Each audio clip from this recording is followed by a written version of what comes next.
Hey guys, welcome to the channel. It's Jack with Stronghold Strength and Conditioning. And today, we're talking about the difference between your core and your abs. But before we go into that, make sure that you take a moment and hit the subscribe button so that you don't miss out on future content like this. Let's go. Okay, so today's video is in response to a question I received after my last video, the 15 most effective core exercises, and I'll put that link right up here for you if you haven't seen that yet, so you can check it out. But it went something along the lines of, what's the difference between your core and abs, and do these core exercises incorporate your abs? So today we'll take care of that question and make sure that we have a good understanding of what truly is the difference between core and abs, because it's very commonly miscommunicated and misunderstood. So let's start answering this question by looking at truly what is our core. And our core, looking at the bony structures first, is specifically basically our spinal column, or anything from your neck at the base of the skull all the way down into your tailbone and any bony structure within that. So your rib cage, your clavicle, your scapula, the head of your humerus, the head of your femur, the hip joint there, the pelvis. Those are all bony structures that are contained within the core of our body there. As far as soft tissue goes, our visceral tissues, all of our organs, those are all considered part of our core. And then more importantly in this case, because this is what everybody's usually talking about and referring to in the training world, the musculature that completely surrounds all those visceral tissues at that point. So that goes from the glutes, all the muscles surrounding the pelvis, the pelvic floor, once again up into the neck. So the muscles of the neck are even considered core muscles at this point. It's actually a large portion of our body that makes up our core, but it is anything surrounding and directly functioning around our spinal column. Now, the importance of the core muscles specifically is the control and function surrounding our spinal column, which is arguably one of the most important things that our body needs to understand how to be able to articulate and move.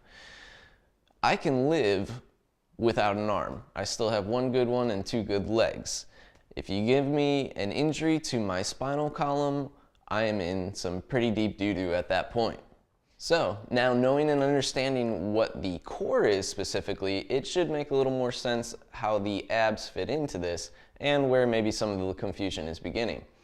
So our abs, when we refer to them, first of all, the muscle rectus abdominis is the six-pack muscle.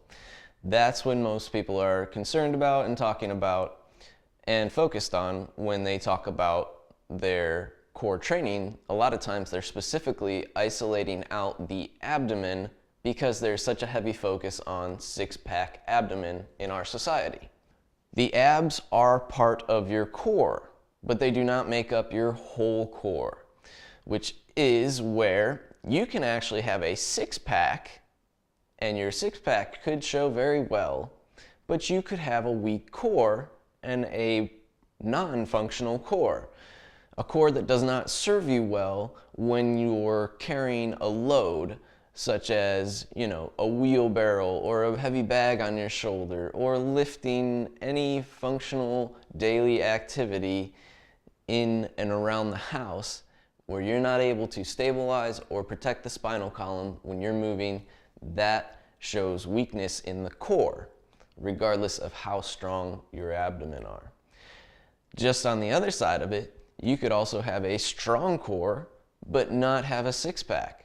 And this can be partially because of your diet, or mainly because of your diet, but also because you've trained your core properly and understand how to truly brace and support your spinal column through movement in a way that's going to serve you well. So now let's talk about what functional core training actually looks like. There's nothing wrong with isolating out the abdomen and training the abdomen, as long as you are effectively training the other core muscles as well and able to properly align and brace your core muscles to stabilize and protect your spinal column. So, with that said, that would incorporate training the glutes effectively and the musculature around the pelvis, making sure that you're able to train the obliques as well, the serratus, the muscles along the side of our ribs here, the lats, the rhomboids, the mid trap, the lower trap, the upper trap, the deep neck flexors, the pecs, the pec minor. All that musculature needs to be trained in balance. And that is a huge key, because a lot of times our imbalance in training is what's causing a lot of the aches and pains, whether it's at the shoulder or at the hips themselves, in the lumbar spine. That all results from an imbalanced training and a misunderstanding of how to truly brace the core well and effectively train the core well. That point right there is huge. So if you just missed that, why don't you hit the rewind button, play that again for yourself, and see if you can catch it all the second time. Because if you missed that, then you've missed the whole point of this video. If you want some very effective core training exercises, make sure you stop by the description down below and get your free ebook download with the most effective core exercises that you're gonna find. I can guarantee they will change the way you think about core training. Let me know what you guys think about this video by clicking that like button down below. Share it with a friend. It takes 2 seconds and you'll be bettering the nation. And leave a comment letting me know if this changed your thoughts on what core training actually looks like, and gave you a better understanding of the difference between what core and abs is, of course. And if you haven't already, hit that subscribe button so that you don't miss out on the future videos that I put out. We do 2 videos a week, information and workouts usually, and you don't want to miss that, let's be honest. And if you need something tailored to you specifically, take a moment, stop by our website, fill out that coaching inquiry, and we'll have you guys headed in the right direction in no time. I want to thank you guys for watching today.